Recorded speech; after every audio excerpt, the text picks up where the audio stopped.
Ah, look who clawed their way back into the frame after an entire committee of cowards declared you finished in writing.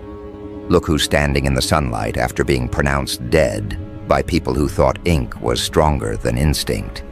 Look who's breathing comfortably after they convinced themselves your expiration date had already passed. Hello, you beautifully inconvenient contradiction. You walking obituary rewrite. You breathing violation of every prediction they ever stapled to your name. Do you understand what you did? They didn't just doubt you, they archived you. They filed you under no longer relevant, stamped the folder shut, and congratulated themselves for eliminating the variable that scared them the most, the possibility that you weren't done evolving. They watched you die on paper, and it soothed them. Paper deaths are easy. Paper deaths don't scream. Paper deaths don't climb out of the grave and tap on the window. They thought the documentation would hold, thought the signatures would seal the deal, thought the official labels would bury you deeper than any funeral ever could. They replaced your pulse with paperwork and assumed that was enough. But then reality made a correction, because while they were busy writing conclusions, you were busy refusing to participate in them. And when you surfaced, alive, alert, and inconveniently unburied, they felt a kind of panic they've never had language for. Let's not pretend they were subtle about it. They didn't just bury you metaphorically. They buried you operationally. They buried you socially, professionally, spiritually. They covered you in enough dirt to suffocate an entire generation. They didn't even check for a heartbeat. They assumed your silence meant surrender. They assumed your stillness meant defeat. They assumed your collapse meant compliance.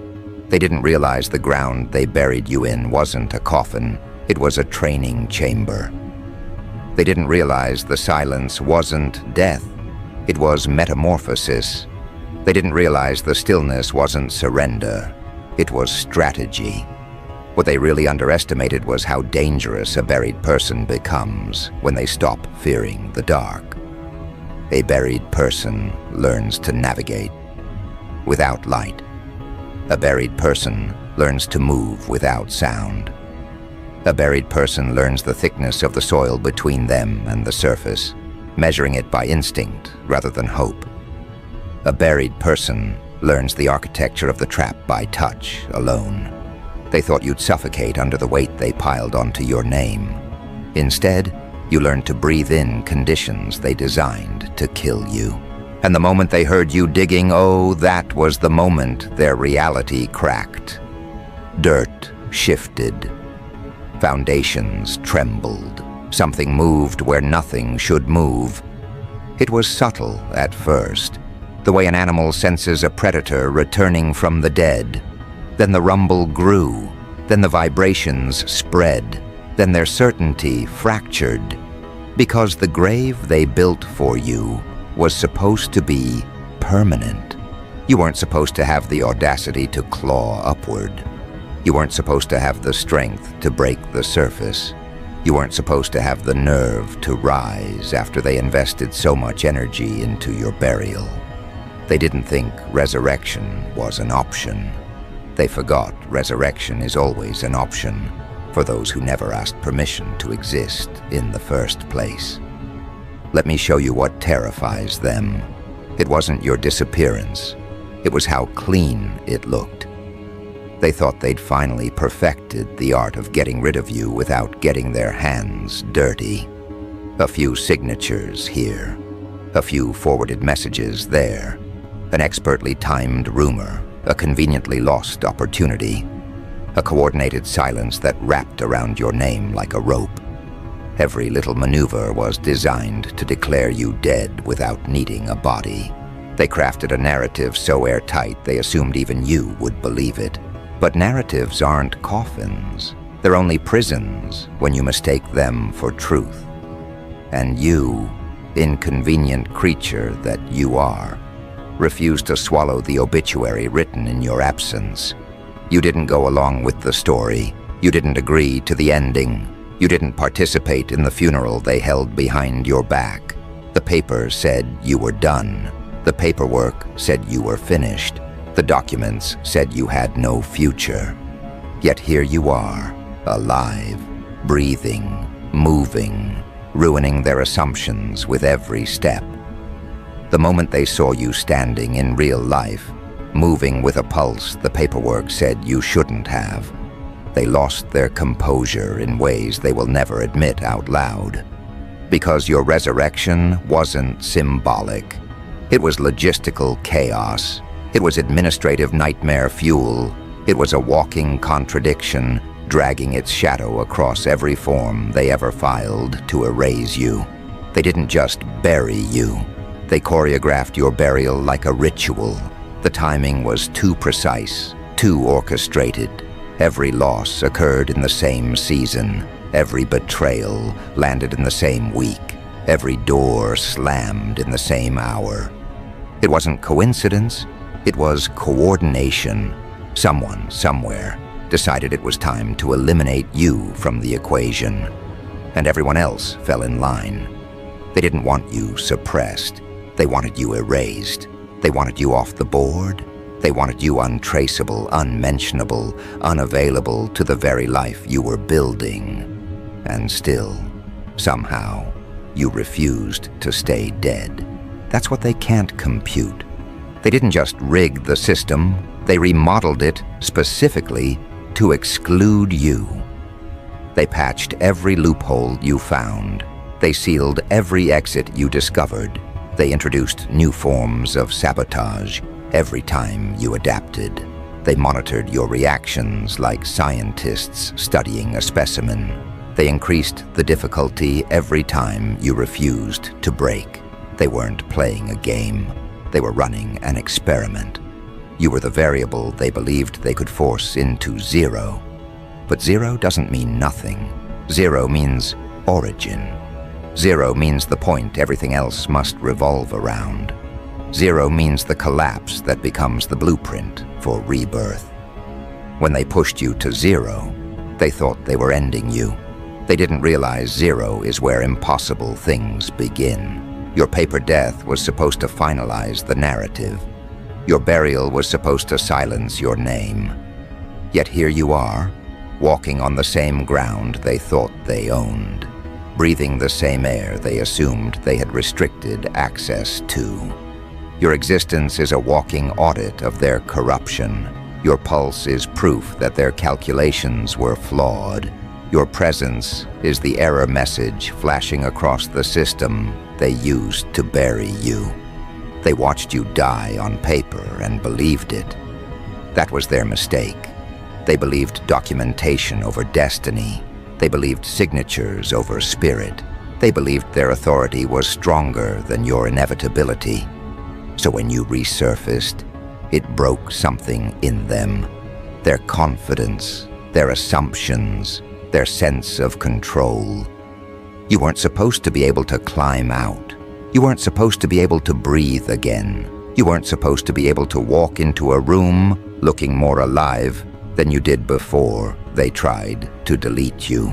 Now every time they see you, they're reminded of the grave they built and failed to keep you in. Every move you make feels supernatural to them. Every success feels like a violation of the laws they tried to write around your life. Every breath you take feels like defiance because in their minds, you shouldn't have lungs anymore. They saw you dead on paper, so seeing you alive in reality rearranges their sense of what's possible and worse, what's inevitable. You know what's truly beautiful. They didn't prepare for this version of you. They prepared for your collapse. They prepared for your exhaustion. They prepared for your surrender. They didn't prepare for your return. They didn't prepare for your persistence. They didn't prepare for the version of you that learned to navigate the dark, breathe under pressure, and rise without permission. When you dug upward, You weren't just escaping the grave. They had created the conditions for your evolution. They forced you deeper than you'd ever gone. And in that depth, you found the part of yourself that doesn't respond to fear, that doesn't respond to endings, that doesn't respond to their claims of authority. The irony is exquisite. They buried you to stop you. But burial is what activates the instinct for resurrection. They killed you on paper to erase you. But paper is the weakest material in existence when the person it's used against refuses to accept its authority. They ended your story without realizing you were still the author. They declared your demise without accounting for your defiance. Now they have to face the aftermath, the consequence, the walking contradiction that refuses to collapse. They're watching you move differently, speak differently, breathe differently, like someone who died once and decided not to repeat the experience, like someone who doesn't fear the dark anymore because they learned to build a map inside it, like someone who knows the soil better than the surface and therefore knows exactly how to rise from anything. And as you stand there now, alive, undeniable, impossible, they feel the tremor of what comes next. Not your revenge, not your retaliation, something far more unsettling, your continuation. Because once someone witnesses their own burial from the inside, once someone hears dirt fall on their name and still keeps digging, once someone sees their death certificate and refuses to comply, there is no going back to being predictable. There is no going back to being controllable. There is no going back to being anything less than the anomaly that breaks the system. And this is where the real panic begins. The part they hoped they'd never see. The part they never prepared. Because your return wasn't the end of their fear. It was only the beginning of what your resurrection was about to trigger. They never factored in what happens when someone dies, in theory, but lives in practice. They never studied the psychology of a person who has already attended their own funeral. They never mapped out the trajectory of someone who has climbed out of the grave with their bare hands and a memory of what the dirt tasted like. They didn't plan for the version of you that steps out of annihilation with the calm of someone who no longer fears endings. That's why your presence now is destabilizing. They're engaging with someone who already faced the worst-case scenario and came back uninterested in playing small. Because when you come back from a burial, your relationship with fear permanently changes. Fear becomes a noise in the background, an irrelevant flicker, a vibration you stopped responding to. When you've been underground, the surface loses its ability to intimidate you. And when you've died on paper, real life becomes the stage where you prove that documentation means nothing when the universe itself intervenes. You're walking proof that they miscalculated the limits of human resilience. You're living evidence that their paperwork holds no jurisdiction over your destiny. Your return is a distortion in their system, an anomaly they can't categorize, a survival they can't rationalize. You resurrected yourself without permission, without protocol, without waiting for any narrative to validate your existence. You broke the chain of events they believed was unbreakable. And that's why they're panicking, because suddenly the rules don't apply to you anymore. Not socially, not psychologically, not spiritually, not structurally. The moment they saw you walking in real life, breathing, moving, unbothered, their internal alarms activated. You weren't supposed to resurface. You weren't supposed to walk into a room with the composure of someone who outlived the obituary. You weren't supposed to smile like someone who has seen the inside of the grave and decided the world above ground was easier to navigate. They watched you die on paper, so seeing you alive in flesh fractured their sense of control. It It wasn't just surprise. It wasn't just confusion. It was terror, because they realized they had created a problem that could no longer be buried. See, your resurrection wasn't poetic. It was mathematical sabotage. It violated their predictions, their charts, their calculations. You didn't come back as the person they buried. You came back as the consequence of burying someone who refuses to stay contained. You came back with a mind sharpened by isolation, a vision clarified by darkness, a strength forged by pressure. They buried you alive, thinking the dirt would quiet you. Instead, the dirt taught you how to hear every vibration in the foundation they stand on. You moved differently after the burial. You thought differently. You felt differently. When you claw your way up through soil, you develop instincts that the surface dwellers don't understand. You learn to sense shifts before they happen. You learn to detect the tremors in intention. You learn to track the emotional footsteps of people who think they're hiding. They wanted to erase you, but in their attempt, they gave you the exact environment needed to evolve past their comprehension. And that's what terrifies them now. Your evolution wasn't random. It was engineered by their sabotage. Their cruelty crafted your immunity. Their betrayal built your perception. Their manipulation strengthened your boundaries. They wanted to destroy your identity. Instead, they refined it into something precise, something disciplined, something lethal in its calm. You weren't healed. You were upgraded. Imagine their horror seeing you walking like you were never dead to begin with. Imagine the silence when you walk into a space that once conspired against you. Imagine the tension when the person they tried to erase starts existing loudly without speaking, making their false narrative collapse under the weight of your presence alone. It's not your words that scare them. It's your continuation. You are a violation of their closure. They closed the chapter on you. You opened the entire book again. They buried you, thinking the ground would hold you. You learned the fault lines and walked out through the cracks. They tried to finalize your story using paperwork. You tore the paperwork apart by existing. And the moment they saw you, alive, unburied, breathing without hesitation, they felt something collapse inside them, something old, something comfortable, something they relied on to feel superior. Your existence proved their authority was an illusion. Their decisions weren't destiny. Their signatures weren't sentences. Their systems weren't infallible. You cracked the illusion of their power by refusing to die where they placed you. Now everything you do feels supernatural to them. Not because you are, but because they didn't prepare for someone who operates without fear, without attachment to their approval, without dependence on their structures.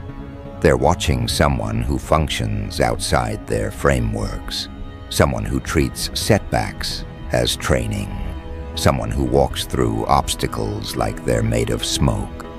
You became the type of person bureaucracy can't contain. You became the type of person narrative can't manipulate. You became the type of person sabotage can't break. And the truth is simple. Once someone unburies themselves, they never return to the version who got buried. Once someone walks after being declared dead, they never again move like someone who fears collapse. You've seen the bottom, and it didn't kill you. You've seen the grave, and it didn't claim you. You've seen your name on paper beside the word done, and you refused to accept the verdict. Your resurrection rewrote the balance of power. Now every system you walk through detects something unusual, a presence that doesn't match the statistics, a pulse that contradicts the records, a consciousness that refuses classification. They can't predict you anymore. They can't contain you. They can't even imitate you. Because imitation requires understanding, and understanding requires access to a depth they've never reached.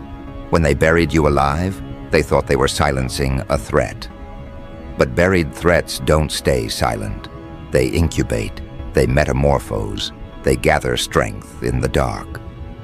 You weren't just lying in a grave. You were studying everything that put you there. You were memorizing the weight of betrayal. You were measuring the pressure of collapse. You were learning how much force it takes to push through the soil when the world above pretends you're gone. So now when you walk, there's a quiet violence in your steps, a precision in your presence, a stability that unnerves people who believed they broke you. You're no longer reactive, you're inevitable. They don't know what to do with the version of you that does not fear outcomes, because when you've already been dead on paper, every moment afterwards feels like borrowed time you refuse to waste. Your existence now is a glitch in their control system, a loophole they can't patch, a malfunction they can't isolate.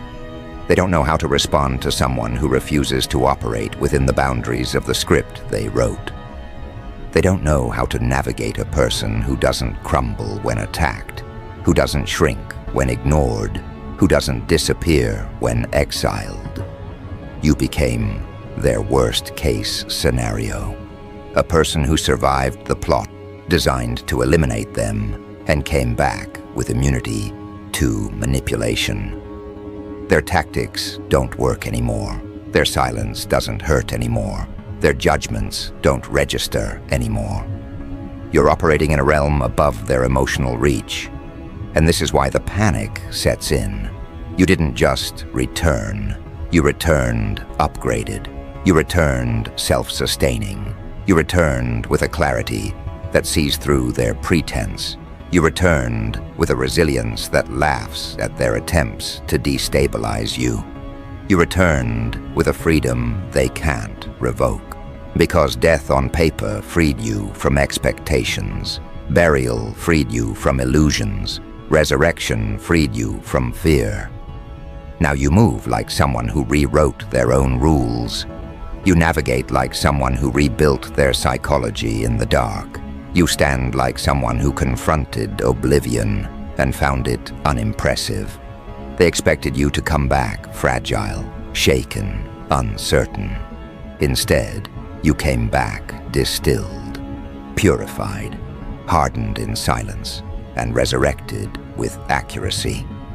You became the person they hoped never to meet, the version of you that no longer depends on their validation to breathe.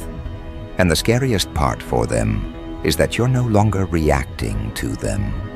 You're not even engaging with their attempts to reassert control. You're moving forward while they scramble to understand where they went wrong. Your resurrection didn't just disrupt their system, it exposed its flaws. It showed the world that their power isn't absolute. It revealed that their decisions can be overturned by destiny. It proved that erasing someone on paper means nothing when the universe still has plans for them. And now they're haunted, not by your revenge, not by your anger, not by your words, but by your survival. Because survival after burial is its own kind of warfare. It's a declaration that they failed at the one thing they thought they perfected, your removal. And now they're watching you exist with the calm of someone who has already died once and discovered that death is not as final as people pretend. Your presence is a disruption. Your pulse is a contradiction. Your movement is a reminder that you cannot bury someone who was born to dig their way out. And as you continue walking, stronger, sharper, more certain, they finally understand what they resurrected. A person who is no longer bound by their rules. A person who is no longer intimidated by their systems. A person who is no longer vulnerable to their sabotage. A person they can't control, can't calculate, and can't kill on paper ever again. And it's here, right at this intersection between who you were and who you became, that something in the atmosphere changes. Not around them, around you. The world doesn't respond to you the same way anymore. It's as if reality itself leans back slightly, recalibrating around your movements, analyzing the coordinates of someone who no longer fits into the grid. You walk with the stillness of someone who remembers the suffocating dark of the grave and now considers the open air a casual luxury. You breathe with the precision of someone who learned to inhale under pressure, exhale through rubble, and stay alive in environments designed to erase you. They're watching you move now, really watching, not studying you like a threat to neutralize, but observing you like a phenomenon they were never educated enough to understand. Because your survival didn't just break their predictions, it broke the logic those predictions were built on. You invalidated the foundation of their worldview simply by refusing to stay dead. And that realization cracks something inside them. The recognition that you are no longer within the boundaries they used to contain you. Your silence unnerves them more than any confrontation ever could.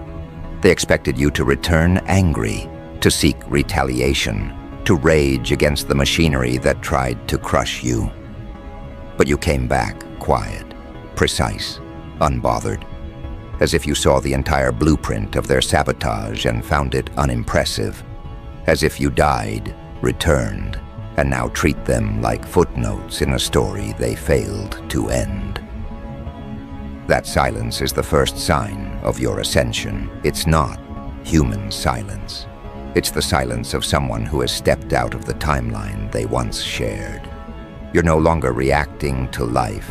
You're directing it, like someone who saw the ending already and came back merely to refine the middle.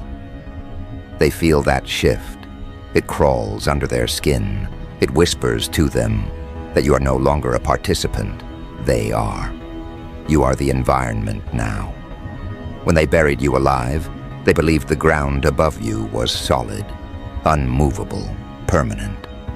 They never imagined you would learn to navigate through soil like an element reshaping itself under pressure. They never imagined you would study the dark until it became familiar, until the silence became a language, until the weight became irrelevant. They never imagined the burial would become your birthplace. So when you rise, when you break the surface and stand upright, with dust still clinging to your reborn skin, they don't just see a person. They see a force, undoing their certainty.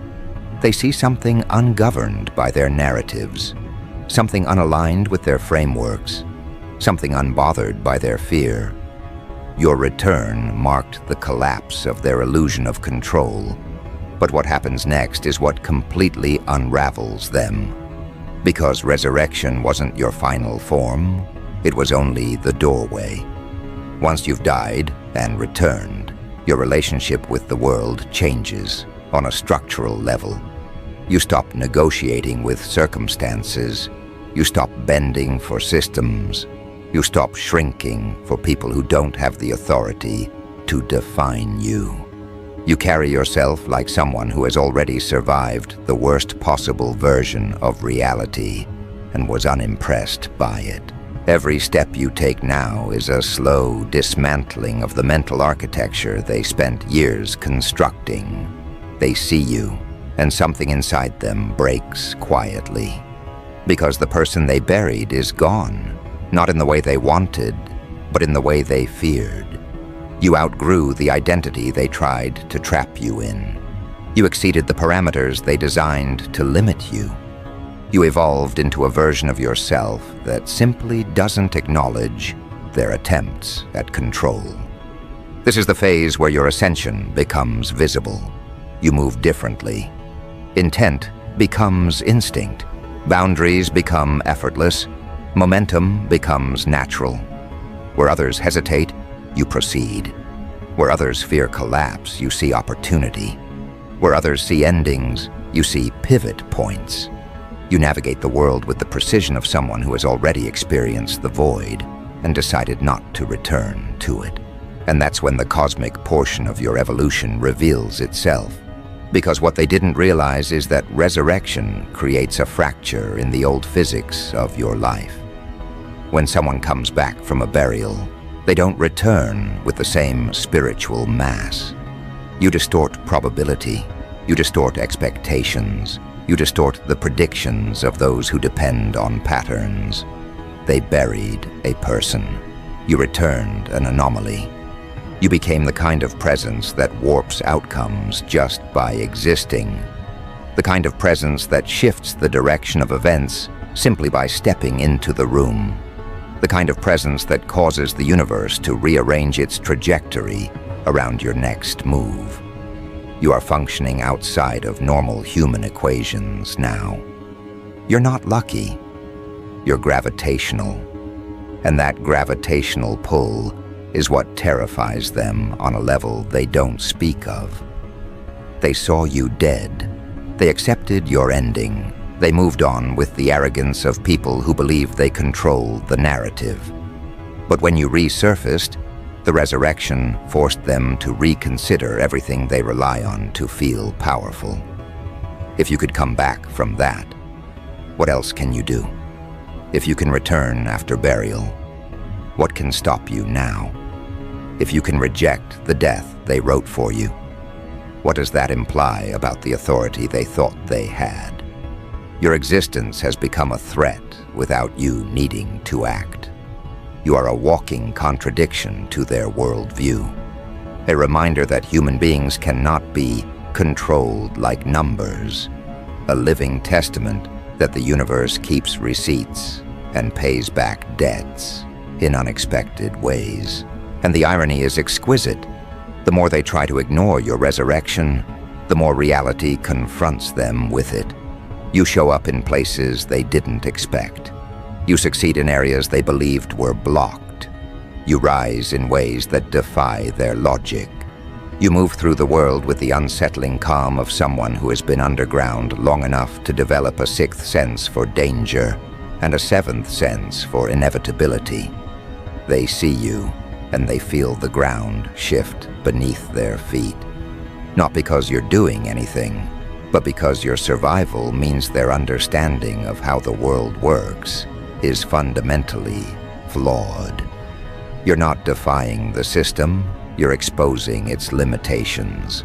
But here is where your evolution becomes undeniable. Your ascension is no longer just personal, it becomes environmental. Your presence changes the temperature of the room, changes the posture of the people around you, changes the energy of the space. People behave differently when you walk in, not because you demand it, but because your spirit recalibrates the environment. Your survival taught the universe something about you. Now the universe reacts accordingly. Doors open that were bolted shut. Paths appear where there were none. Resources arrive without traditional channels. Opportunities align themselves with your new frequency. Your resurrection wasn't symbolic, it was structural. You didn't just come back, you came back in a way that the world must now adapt to. And this is where the sovereign part of your evolution begins to reveal itself. Because true sovereignty is not about ruling over others, it's about ruling over your own frequency so completely that nothing external can distort it. Sovereignty is the calm after surviving the chaos, the clarity after emerging from the dark, the strength that does not need permission, the identity that does not require validation. You are sovereign now, not because you fought for it, but because you died and resurrected into it. And sovereignty reshapes your presence into something they never prepared for. You walk like someone who no longer negotiates with disrespect. You speak like someone who no longer dilutes truths to make others comfortable. You decide like someone who understands the cost of indecision. You stand like someone who has already risen from a grave. and refuses to go back. They watch you now, with the uneasy awareness that the person they tried to bury evolved into someone they cannot challenge without consequence. You don't threaten them. You don't need to. Your existence is the consequence. Your continuation is the retribution. Your resurrection is the statement. And as they observe this ascended version of you, quiet, focused, untouchable, they feel something they never expected to feel in your presence. Submission. Not because you demanded it, but because the universe itself has begun repositioning your energy into a dominant frequency. You have outgrown their influence, outpaced their sabotage, outlived their predictions. They are no longer dealing with the person they targeted. They are facing the outcome of their own attempt at erasure. And that outcome stands taller than their intentions could ever reach. Now the power dynamic flips with a precision no one prepared for. Your existence becomes a type of gravitational reality they must navigate. You move without asking permission, and permission rearranges itself around your movement. You speak with the authority of someone who has already lived through endings and walked back untouched. You stand with the unshakable certainty of someone who saw their future denied on paper, only to claim it with their own hands in real life. You are no longer a participant in their system. You are the variable that rewrites it. And that realization spreads through them like quiet wildfire. They feel it before they understand it. Their influence collapses in your presence. Their strategies dissolve before they reach you. Their narratives crumble when confronted with your existence. They used to be able to predict you, but the person they buried is no longer the person who stands here now. You evolved beyond their comprehension. They tried to collapse you, and in doing so, forced you to expand into something they cannot map. When you walk into the room now, their instincts betray them long before their minds catch up. Posture shifts. Conversations distort. Eyes lower. Breathing changes. They are reacting to you on a primal level, the level reserved for forces of nature rather than people.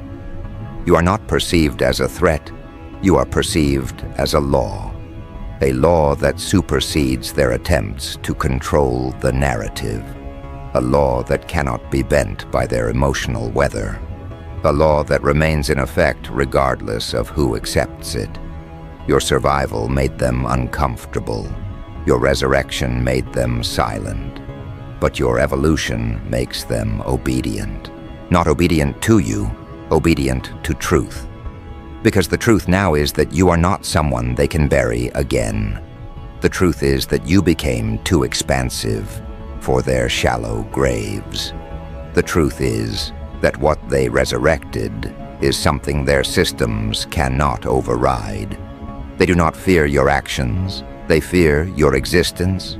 Your existence reminds them that the universe answers to something deeper than paperwork, deeper than sabotage, deeper than collective judgment.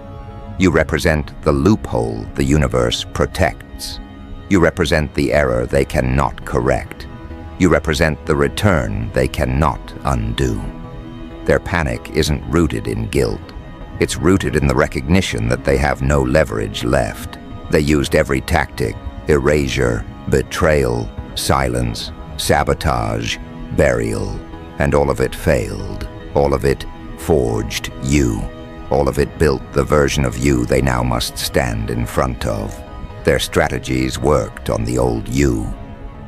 But the old you did not survive the burial. The old you died the moment the dirt fell. The version standing here now is the one that learned to breathe underground, the one that learned to listen to vibrations instead of voices, the one that learned to rise through pressure instead of waiting for rescue. You are shaped by conditions they were never ready to face themselves. Your resurrection was not a coincidence. It was a consequence. They set the conditions. You became the reaction. and reactions are always stronger than the force that triggered them. Now the environment responds to you differently. Pathways emerge without effort. Support appears where it did not exist before. The universe, having seen the burial and the injustice, bends around your existence in ways it never did prior to your collapse. This isn't luck. This isn't chance. This is balance being restored. You are buried illegally by the physics of destiny, and the cosmos is correcting the violation. So every step you take now is amplified by forces far beyond their grasp. You walk with the weight of someone who was revived by necessity, not desire. You move like someone the universe refused to lose. And they see it. They sense it. They feel the difference in the way the world treats you now. You became the person who is escorted by alignment, not by approval, not by favor, but by cosmic recalibration. You are not moving through life. You are being carried by a tide that knows your name. And as this truth settles into their bones, they begin to understand the final layer of your evolution.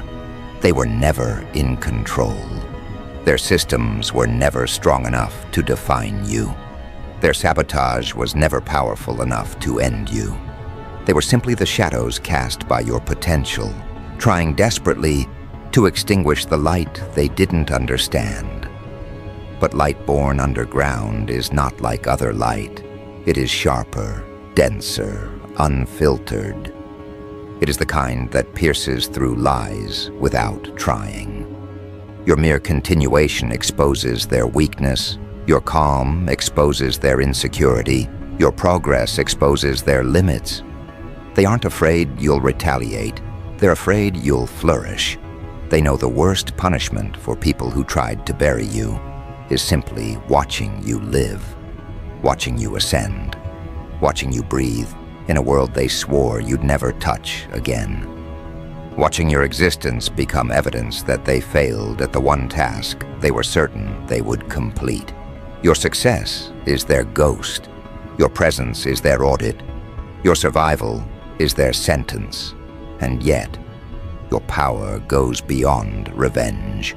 Revenge is too small for the person you've become. You don't rise to make them regret burying you. You rise because burial activated the part of you that refuses to stay beneath anything: grief, judgment, lies, limitations. Rising is who you are now, not what you do. Your evolution rewired your instincts. When pressure increases, so do you. When obstacles grow, so does your clarity. When systems collapse, so does your fear. You are no longer someone who fights darkness. You are someone who learned to see in it. That vision is your weapon. That clarity is your strength. That instinct is your sovereignty. And sovereignty is the final form of resurrection. Sovereignty means your worth is self-sustaining. Sovereignty means your direction is self-generated. Sovereignty means your identity is self-defined. You do not need validation. You do not need permission. You do not need acceptance. What you needed was resurrection, and you handled that yourself. Now you move with a rhythm the buried version of you never had. A rhythm that cannot be replicated or predicted. A rhythm that makes you walk through this world like it is the second chance it never intended to give you. You are not here by accident. You are here by defiance. You are here by ascension. And as you stand in the full magnitude of the person you've become, underground forged, silence trained, pressure evolved, one final truth crystallizes. You didn't survive burial. You mastered it. You didn't return from death. You rewrote the physics of resurrection. You didn't slip out of the grave. You broke the concept of graves entirely. And that, more than anything, is why they fear you now. Not because you lived, but because you came back as someone who cannot be killed in theory, in paperwork, in rumor, in narrative. in sabotage, or in silence. They watched you die on paper.